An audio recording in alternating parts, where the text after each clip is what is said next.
This episode of WDW Today is being sponsored by All-Star Vacation Homes, and there's nothing scary about an All-Star Vacation Home. Even if you're going there for Halloween, it's a great opportunity for you to be able to have a lot of space, lots of great amenities, and for a fraction of the price that you would have to pay to get that kind of square footage and wonderful amenities almost anywhere else, let alone Walt Disney World. So why not give them a try? Visit them online at www.allstarvacationhomes.com. This is Walt Disney World Today. Give us 5 minutes and we'll give you the world. It's Friday, September 4th, 2009, and this is episode 613 of WDW Today. I'm Matt Hochberg from StudiosCentral.com.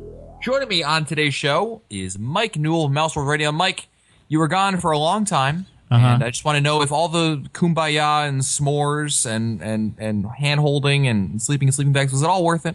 You know, I couldn't tell because I was answering emails from people complaining about the sound and the hosts and everything else while I was gone. So I had a hard time trying to keep up with everything else that was going on. Let me tell you, I thought the shows that I actually edited were the best sounding that I've ever done before. So you keep thinking that. Also joining us on today's show is Mike Scopa, a senior feature writer and blogger for allears.net. Welcome, Mike. Here in the rainforest, it sometimes rains 365 days per year. And some years, it even rains every day. Jungle Cruise? Jungle Cruise. Hey. There wasn't much else I could think of that would be that. Other than maybe, I can't even imagine. That's good because that was the B list. B for boo. Be kind. And tonight's show, beware, right, Matt? That's right. Oh, God. A lot of blues tonight. On today's show, we're going to be talking about Mickey's Not So Scary Halloween Party. And, you know, we've talked about Mickey's Not So Scary Halloween Party in the past in terms of general episodes about it. And certainly we'll check the www.today.com show notes for links to those episodes. But today we're actually going to talk about specifically about the party. And we have some questions from some of our listeners about the party. So we thought we would give them answers and discuss the event. So we're going to start out with our first listener. It's Renee from Pittsburgh, Pennsylvania. Go Steelers. Hi, WW Today crew. Love the podcast. Thanks for all you do. My husband, kids aged 9, 7, and 7, and I are lucky enough to be going to the World October 17th through the 25th. We got our tickets for the Not So Scary Halloween Party, and we're super excited. A friend told me how crowded it was and that her family did not enjoy the party. They went in early September 2 years ago. Can you give me some touring tips to make it more enjoyable for us? Will the whole night be waiting in line to see characters and get candy? Well, first question is, what day of the week are they going? If they're going on a weekend night, like a Friday or a Saturday, probably going to be a lot more people there than if they had purchased discount tickets, and may I emphasize discount tickets that would enable them to go on a Tuesday. I think there's only 9 nights for discount tickets this year. As far as the waiting in line, not if you do it in a very, very planned manner. One of the things that these people have to realize is that when you go to one of these parties, that the later you stay, the better access you will have to a lot of things. So if, for instance, Matt, they are watching the Villains Mix and Mingle, which is a show that is performed in front of the castle, I believe 3 to 4, I think it's 4 times on Halloween on those party nights.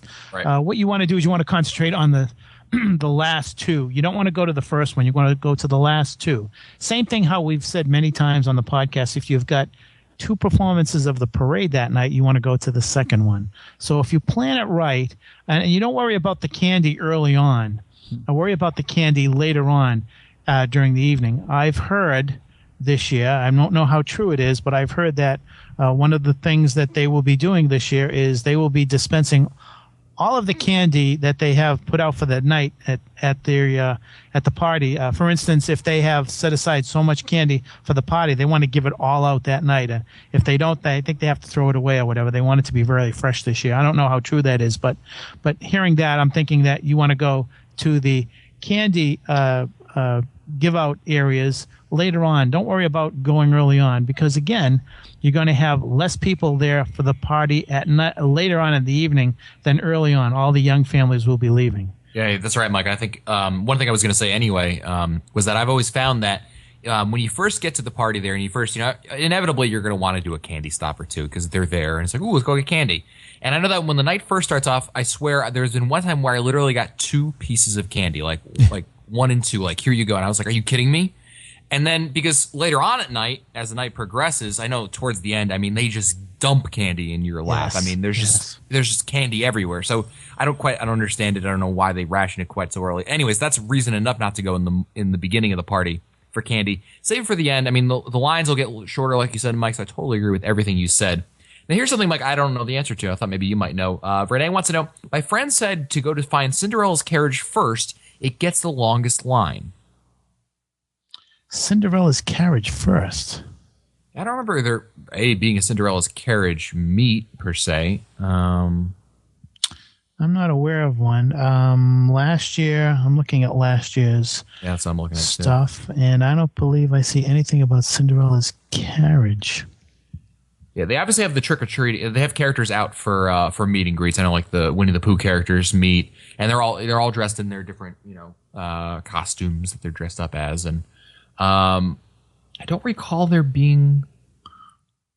Maybe the only thing I can think of is maybe they mean the villains mingle thing in front of the castle, but that just seems a little bit of a stretch.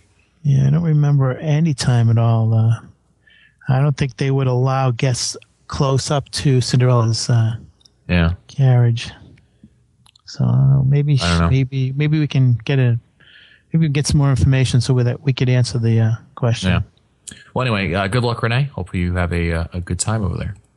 Next email's from Teresa in Odenton, Maryland. Writes, hi, guys. I love the show and was wondering what your opinion was of Mickey's Not So Scary Halloween Party. It seems like a lot of money. Would you recommend this for a 4-year-old? Thanks for the input. Wow, she's right. It's very, very expensive this year, Matt. We probably should mention the price this year. Yes. It's about 50. It's 55 and change. Wow. For adults and for almost $49 for children. Let's see. And if you're a pass holder or a DVC member, you can get a really good discount, and it only costs you $52. Yeah. And for children, 3 to 9, $45.80. So that's the first thing you have to consider. If you're buying a ticket for a child that's 4-year-old, you're paying $49 for that child. If you happen to buy it on the day of the event, hold on to your hat, Matt. It's $56.45. Wow. If you're buying, and if you happen to purchase a ticket for Halloween, your 4-year-old will cost you $61.77 so we'll call this maybe we'll call it the $55 candy corn or whatever. But as far as a 4-year-old, I would say no. I would say it's probably something that a 6 and a 7-year-old would appreciate much better than a 4-year-old. I think that at the ages of 6 and 7, which is primarily the child's age that Disney has focused on for many years, I think that would be the minimum age I would bring a child to. It's also very scary. I mean, it says not so scary, but there are some images that would really frighten A 4-year-old, some small children. A 4-year-old, yeah. I think I always get this question a lot, and this applies to Mickey's Very Merry Christmas Party as well. Because is it worth the money? And the whole aspect you were talking about, Mike, about the 4-year-old, that's a whole different issue. But in general, when people ask me, is it worth the money? I always tell them, the first thing as I ask them questions, say, have you ever been there before? Because if you've never done it before, I really do think it's worth it. Even, yes, it's expensive. Yeah, I do too. And it's approaching the price of a regular day ticket. Never mind, you're only getting 5 hours out of it. But never mind that. It is worth it to go there. Now, is it worth it to go every year, especially for that price and for a family of 4? That I would have to probably say no. I'd say it's worth doing once every couple of years, probably. But if you've never done it before, absolutely, definitely give it a shot. I think you'll enjoy it. I mean, it's like anything else. Like people ask about hoop-de-doo. I think you should do it once. It's very difficult for us to sit here and say, don't do this because you won't like it, because we don't know if our readers will like it. So we need to, play it very cool and say, you really should try it and then see for yourself. Absolutely. Next email is from Alex from the Big Apple. No one actually calls it that, but what the heck. He writes, hi, Matt, Mike, Len, and Annette, if applicable. Let me apologize in advance because this is a bit of a long email with multiple questions. I'll be traveling to Walt Disney World this coming October. I'll be staying for 3 nights from the 1st to the 4th at Pop Century. Basically, I'm going down as inexpensively as possible to attend the Halloween party and Epcot's Food and Wine Festival, both of which I've never done before. I do not plan on buying a park ticket on that day, as I'm going to the Magic Kingdom for a party October 2nd. And if I understand it correctly, my ticket for the event will get me in as early as 4 o'clock, even though the party doesn't officially begin until 7 o'clock. First, does this 4 o'clock rule still hold true? And if so, how would this work out if I were to make an early reservation for, say, Crystal Palace? If I make a 4 o'clock reservation and show up a bit before 4 at the gates and explain that I have a reservation for 4, would I be able to get through the turnstiles a bit early, or would this not work, and should I plan to push my reservations back a bit? Yeah, well, first of all, Alex, you're right. You can, when you buy your party ticket, it gets you admission starting at 4 o'clock, even though the party doesn't start until 7. So you're right about that. But Newell, you think he would push it back? I think that may be pushing it. If I had a reservation at 4, that they were going to let us in at 3, I think that's a little pushing it. I think they would tend to frown on that and not let him in. Yeah, I mean, just no reason to put yourself in that kind of situation where it potentially couldn't work out. I mean, it's not worth getting turned down for. Yeah, I mean, make 4:20, 4:30. I mean, they're pretty strict with these extra parties. as where you're allowed to go. Once they do close the park, they usually huddle you they huddled us last year at to the Liberty Square area. And we had to sit there and just wait until they cleared out the park, and then they opened up sections of it. Like we can only go to Tomorrowland, and then we can move over. Yeah, so it's a little odd, but they're very strict with where you can go before the party starts. So even though you can get in, there's a point where they tend to rope things off and block areas until 7 o'clock. That's interesting. Now, Scopa, I think this is probably something we should mention, though, for those who are looking to make dinner reservations in the Magic Kingdom. You want to make sure if you do have sit-down dinner reservations, and those are fine, make sure you do what Alex is doing, take advantage of it before 7 o'clock, because you don't want to be spending actual party time in a sit-down restaurant, right? You're absolutely right, Matt. And this reminds me of something else that we've told our listeners in the past, and that is that if you are going to the party, you don't want to waste certain time at the party. We can get into this if there's a question on it, but about attractions and everything. But what you want to do if you're going to go to the party, let's say you're going to go to the party tomorrow night. Let's say you're going Friday night. So what you should do is you should go into the city hall, get a brochure tonight so that you can plan what you're going to do tomorrow night. You don't want to waste your precious party time sitting around and looking at the map. By the same token, Matt, you don't want to be eating at 7 o'clock. You want to be eating at 5:30 or maybe 6 o'clock at the latest, because once that 7 o'clock, once that hour hits and the party begins, you want to get your money's worth, because again, you're only going to be there for 5 hours. You're paying $11 per hour to be there. Yeah, I agree with Mike. I'd say anywhere from 5 to 6:30 ADR is probably the best time. Anything after that is just a waste. Next email is from Vinny from Buffalo, New York. It's hi, gang. Vinny. Thanks for all the great info. How you doing? How you doing? We're going to Mickey's Not So Scary Halloween party in early September, and I've listened to your previous features on this event. Lots of great info there. Looking at the schedule of events, trick-or-treating, character meets, dance parties, the parades, and Hallowishes storytelling villain show, there's a ton to do. Assuming we're not going to ride any rides, is it reasonable to expect we'll be able to fit it all in? Yes. Great. Yeah. Great. Yeah. Go ahead, Mike. No, definitely. Yeah. If you're not going to do any attractions, heck yeah. Oh yeah. That brings up a great point. And you're talking about the attractions. I talked with someone the other night who said, "Oh, I love to go to the Not So Scary Halloween party because I get to do all the attractions." I'm saying, wait a minute, you're paying. You can do that during the day. At night on these parties, there could be a number of people there. Especially the Haunted Mansion. Forget the Haunted Mansion. It's all It's all about atmosphere. It's not always Halloween. So to be there when there's a Halloween theme and music and all the lights and everything is different colors, it's just roaming around Main Street with the different lighting and the different the effects that go on. It's just, yeah. When you only have 5 hours to do it, definitely put the attractions off. Yeah, I mean, if you really want to do, I mean, if you have small children, one of these, you may have to make a decision as to whether or not you watch the first performance of the Boo to You parade, or you take that time while everybody's watching that parade and you go to Fantasyland and do whatever you want to do in Fantasyland and maybe Tomorrowland. But other than that, I agree with you, Mike. It's that's the time when you want to take advantage of the special shows, of the special. I mean, how many times do you get to meet the villains? Yep. Yep. So it's take advantage of it. It's a Halloween atmosphere. It's a great time. You see a lot of interesting costumes, very very special entertainment. Take advantage of that. Don't waste your time on attractions. You don't want to waste 45 minutes waiting in line for the Haunted Mansion. That's for sure. Yeah, I know that one thing that I do is I'll make sure I do all the party stuff first. All the stuff I want to do at the party first. Make sure I get all that done. And at the end of the night, inevitably, like Newell said, I mean, when we first asked this question, he said, oh, yeah. And that's true because I think you can get a lot of this done. And certainly by, the last hour or two of the party, really you'll have that time to go maybe ride a couple of attractions if you so choose. But I like to say that for the end because, the lines will be shorter anyway. But also because I want to take it, I'm paying for the party, Right. just like Scopa said. So That's a good point, Matt. As the crowds thin out towards the end of the night, it's the best time to ride the attractions. Right. Oh, yeah. Then he adds, what can you tell me about the dance parties? I have a 4-year-old little girl. Are these dance parties geared towards someone her age and something we should experience? How long do they last?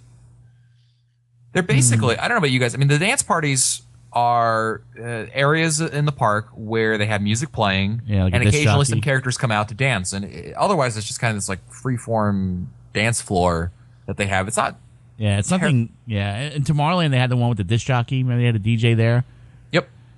It's Yeah. not, yeah. I mean, it's constructed to a point, but it's not really a formal dance Yeah. setup or anything like that. You just jump in, you start, dancing. It's great for the kids. For your 4-year-old, They Vinny, love it'll it. be perfect. Yeah, She'll they'll love it. Exactly. Yeah. They had- There's only had- two of them, too. Yeah, There's there's one. what is it, Fantasyland, Mike? There's the one that Mike mentioned, is Stitch's Cosmic Dance Party. That's at the Starlight Cafe, and the other one is the Ariel's Grotto Dance Party, which Right. is just to the left of Ariel's Grotto, I believe. Yeah, you're right about that.